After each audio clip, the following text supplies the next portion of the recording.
Oke, jumpa lagi di channel Rasakah.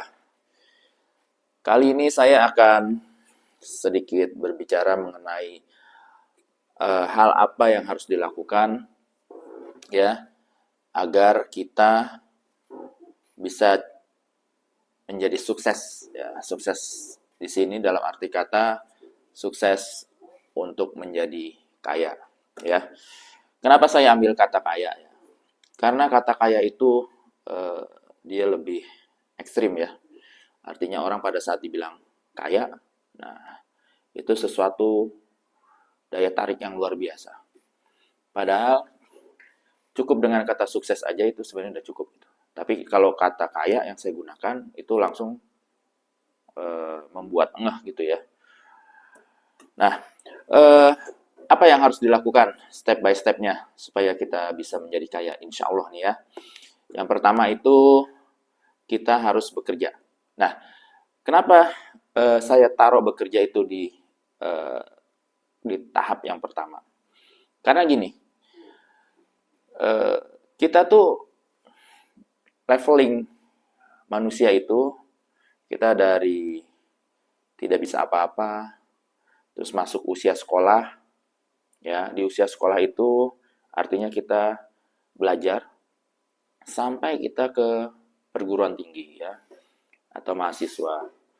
Nah, itu sebenarnya juga masih dalam tahap belajar. Tapi kalau mahasiswa itu lebih ke arah profesionalisme, yaitu disiapkan pembelajarannya itu untuk kita siap untuk bekerja.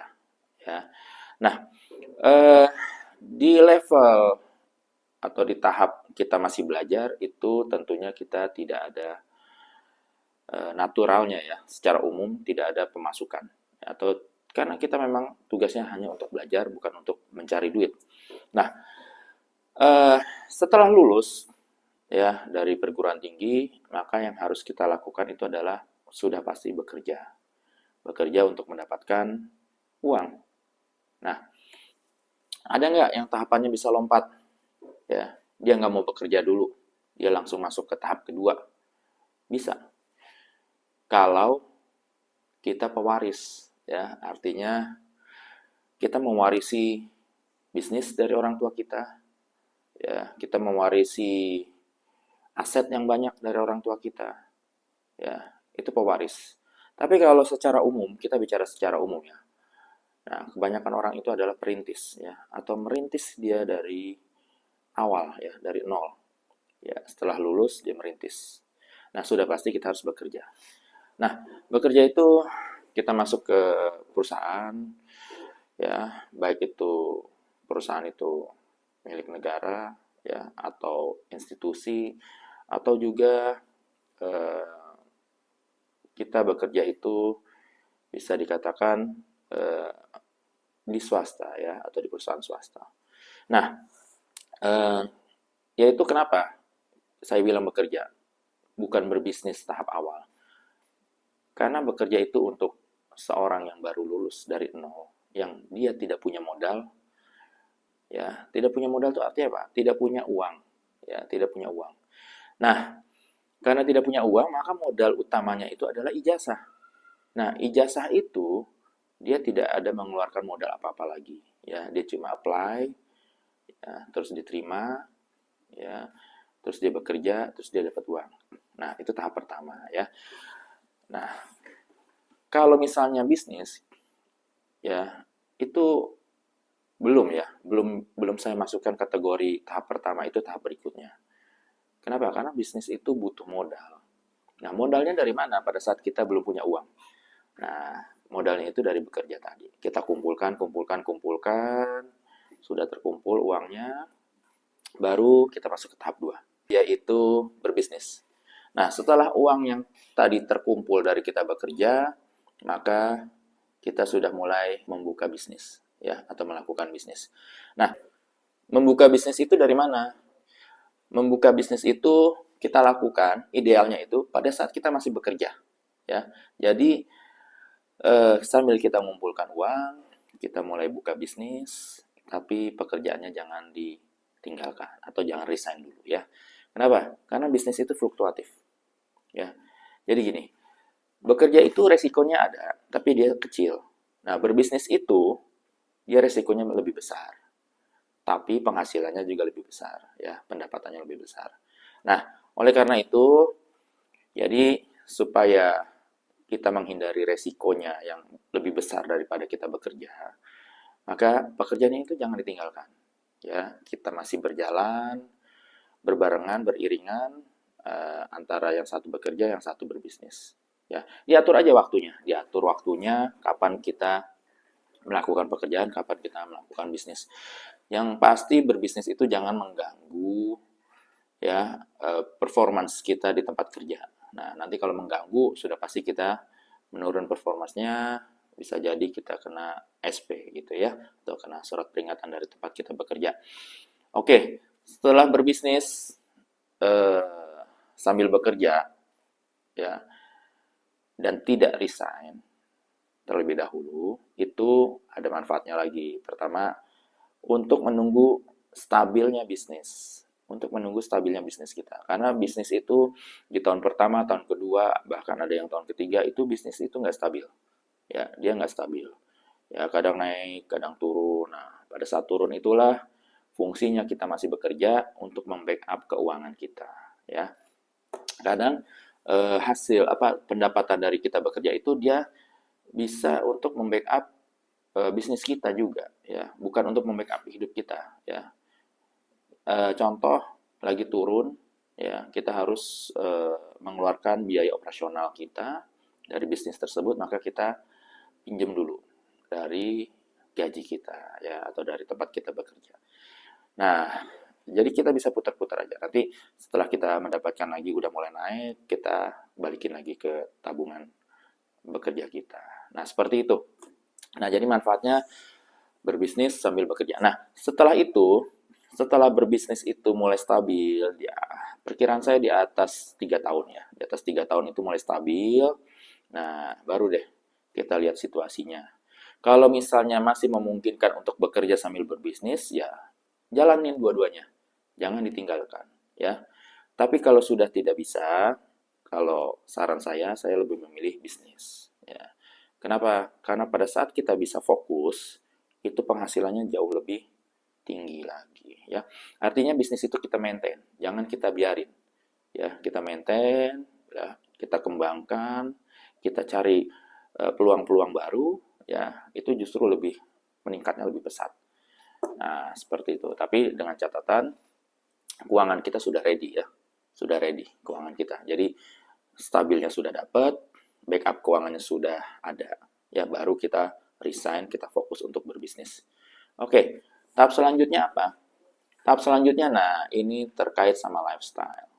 Ya, atau gaya hidup kita. Kadang kita baru dapat sedikit, pengeluaran kita banyak. Ya, kadang kita baru dapat peluang baru, belum mulai kita udah mengeluarkan uang untuk gaya hidup kita. Nah, tahap ketiga itu adalah berhemat. Ya, jadi berhemat itu adalah terkait sama lifestyle, tapi dia krusial. Krusial untuk menentukan masa depan kita. Berhemat itu dalam kategori lifestyle, ya. Artinya bukan berhemat dalam hal yang kita bisa mendapatkan pendapatan.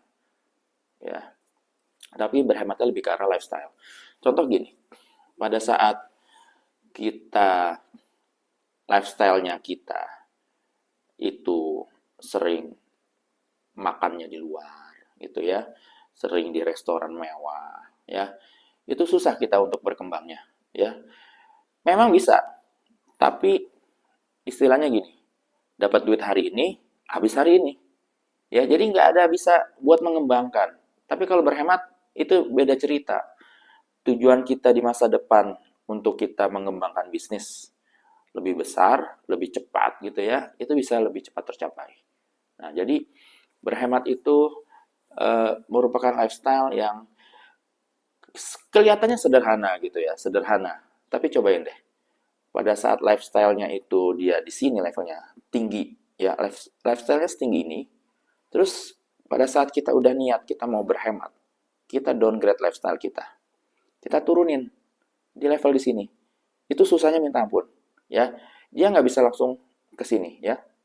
Nah, maka saya punya kata-kata Ya, sebuah kata-kata mungkin bisa direnungi.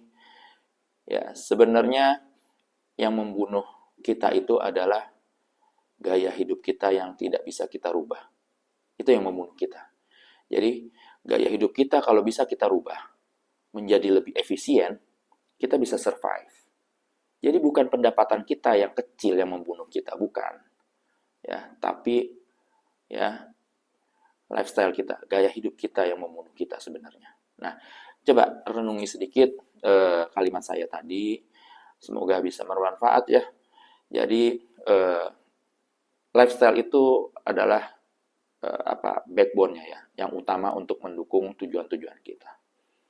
Oke, yang keempat ya, setelah kita bekerja, mulai berbisnis, bisnisnya udah mulai stabil, tentunya kita berhemat ya. Berarti dari hasil tersebut ada lebihan finansial kita yang banyak ya. Tentunya dalam bentuk cash. Jadi ada istilahnya cash is king ya. Cash itu adalah raja. Nah, tujuannya itu supaya cash kita itu ada ya. Nah, pada saat ada cash kita, setelah kita melakukan 3 tahap tadi, cash kita udah terkumpul banyak. Maka langkah selanjutnya adalah yang harus kita lakukan adalah investasi. Ya, investasi. Jadi investasi itu sebenarnya juga nggak harus nunggu duitnya banyak, enggak. Tapi kalau ada lebihan duit, langsung cemplungin ke investasi. Nah, investasi itu bisa berupa apa? Investasi itu yang cocok gitu ya untuk kita pribadi itu bisa berupa emas, emas logam mulia ya. Kita masukin, kita beli investasi di emas logam mulia. Nah, terus juga investasi di mana? Bisa juga investasi di reksadana. Ya, reksadananya jangan yang terlalu fluktuatif ya. Reksadana pendapatan tetap bisa, reksadana pasar uang bisa ya. Oke, yang ketiga di mana kita bisa investasi? Kita bisa investasi di saham. Ya, kita beli sedikit-sedikit ya. Tentunya saham ini lebih beresiko ya. Dia naik turun, kalau sekalian turun-turun. Cuma gini, kenapa saya juga termasuk yang menganjurkan saham ya? Karena saham gini, saham itu tidak bermain dalam jangka pendek. Istilahnya beli pagi, sore jual. Atau beli pagi, besoknya jual. Enggak. Bukan yang seperti itu. Tapi kita investasi. Ya, investasi di saham, dan itu mainnya di atas 3 tahun, di atas 5 tahun, bahkan 10 tahun. Nah, kita taruh terus. Kita beli pada saat harganya itu turun, kita beli. Ya, pada saat harganya naik, ya kita tahan. Ya, kenapa? Karena dalam 5 tahun dia naiknya akan lebih tinggi lagi. Ya, kenapa? Karena perusahaan itu tumbuh. Ya, perusahaan itu tumbuh. Jadi investasinya jangan salah di perusahaan atau di emiten yang dia itu tumbuh.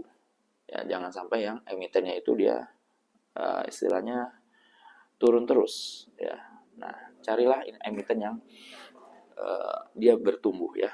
Nanti banyak ininya kok, indikatornya banyak. Ya, nanti silakan dilihat aja deh. Karena saya nggak ahli dalam menganalisa saham gitu ya. Nah, ada channel-channel lain yang bicara tentang saham, itu bisa dilihat ya, indikatornya apa, perusahaan itu tumbuh, terus bisa nggak kita investasi di sana. Dan ingat, investasi saham itu jangan main trading ya, atau main harian gitu ya. Kita mainnya tahunan. Kenapa? Ya, karena tumbuhnya jauh lebih aman ya, juga nggak bikin capek. Kalau yang harian itu atau mingguan itu capek ya. Kita selalu memantau, melihat harganya gitu ya. Turun naik ya, capek. Nah, mendingan kita buat waktu kita untuk mengembangkan bisnis kita ya, bisnis real. Kalau ini kan investasi ya. Nah, seperti itu. Oke, mudah-mudahan obrolan-obrolan kita di channel ini bisa membantu dan menginspirasi kalian semua. Dan jangan lupa selalu mampir di channel ini, mudah-mudahan saya bisa sharing hal-hal lainnya yang bermanfaat bagi kita semua. Dan jangan lupa subscribe supaya channel ini berkembang. Dan terakhir saya ucapkan terima kasih. Assalamualaikum warahmatullahi wabarakatuh.